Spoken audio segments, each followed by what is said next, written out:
Flight 447 to Denver was supposed to be routine, but nothing had gone according to plan for Rachel Martinez since she boarded with her 6-week-old daughter Sophia. At 26, she was traveling alone for the first time with a baby, rushing to reach her sick mother in Colorado, and she had accidentally taken the wrong seat in her exhausted confusion. "Excuse me," Rachel said to the well-dressed man standing in the aisle. "I think I might be in your seat. I am so sorry, but Sophia has been crying, and I just grabbed the first open spot I found." The man looked down at the boarding pass in his hand, then at the exhausted young mother holding her baby. He appeared to be in his early 30s, with dark hair and wearing an expensive white dress shirt that suggested business travel. "Actually," he said with a kind smile, "I think you are exactly where you need to be. I am Daniel Ross, and you look like you could use some help." "I am Rachel," she replied, shifting Sophia to her other arm as the baby began to fuss. "And you are right about needing help. This is my first time flying with her, and everything that could go wrong has gone wrong." "What happened?" Daniel asked, settling into the seat beside her instead of demanding his assigned spot. "Sophia's diaper bag got lost when I checked in. Her formula is in my checked luggage that got sent to the wrong city, and she has been crying for 2 hours, Rachel explained, fighting back tears of frustration. "I am trying to get to my mother, who is in the hospital, and I feel like the worst parent in the world." Daniel looked at the distressed baby and her overwhelmed mother, then made a decision that surprised Rachel. "I travel frequently for work, and I have learned to pack for every emergency," Daniel said, reaching into his carry-on bag. "I have water, crackers, and even some baby supplies that I keep for situations exactly like this." "You carry baby supplies?" Rachel asked, puzzled. "I have a 3-year-old nephew who flies with me sometimes for business trips to see his grandmother," Daniel explained, pulling out a small container of formula and a bottle. "My sister taught me to always be prepared when traveling with children." Over the next hour, Daniel helped Rachel feed Sophia, showed her techniques for soothing a crying baby during takeoff, and shared stories that kept Rachel distracted from her anxiety about her mother's condition. "What do you do for work that requires so much travel?" Rachel asked as Sophia finally settled into peaceful sleep. "I run a company that develops medical equipment," Daniel replied modestly.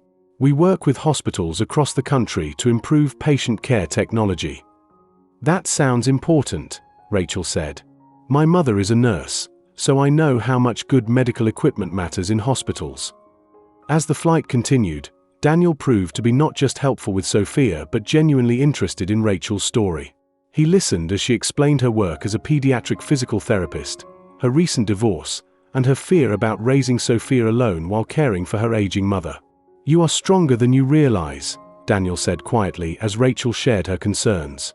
"Traveling across the country with a 6-week-old to care for your mother shows incredible courage." "It feels more like desperation," Rachel admitted. "Sometimes courage and desperation look exactly the same," Daniel replied with wisdom that surprised her. When they landed in Denver, Daniel insisted on helping Rachel navigate the airport with Sophia and her limited luggage. "Daniel, you have done more than enough," Rachel protested as he carried her bags toward the taxi stand. "Let me drive you to the hospital," Daniel offered.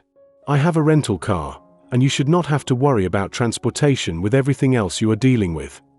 "Why are you being so kind to a complete stranger?" Rachel asked, genuinely curious. "Because last year, when my father was dying, a stranger on an airplane helped me get through the worst flight of my life," Daniel replied honestly. "Sometimes we are put in exactly the right place to help someone who needs it." 3 months later, after Rachel's mother had recovered and returned home, she received a call from Daniel asking if she would be interested in consulting for his company's new pediatric equipment division. "You want to hire me?"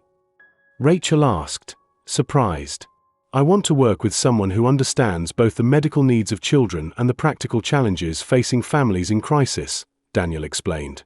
"Your insights as a pediatric therapist and a parent would be invaluable.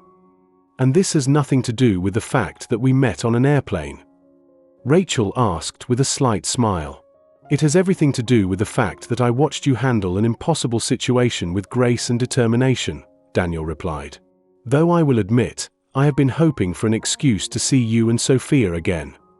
A year later, as Rachel and Daniel announced their engagement at the headquarters of Ross Medical Technologies, Rachel reflected on how a wrong seat assignment had led to the right connection at exactly the moment when she needed help most. Do you think we would have met under normal circumstances? Rachel asked as they watched Sophia take her first steps in Daniel's office. I think we were meant to meet exactly when we did, Daniel replied, watching their daughter with the same gentle care he had shown during that difficult flight. Sometimes the best relationships begin when people need each other most. As Sophia laughed and reached for both her parents, Rachel realized that getting lost had actually helped her find her way to a family she never could have imagined.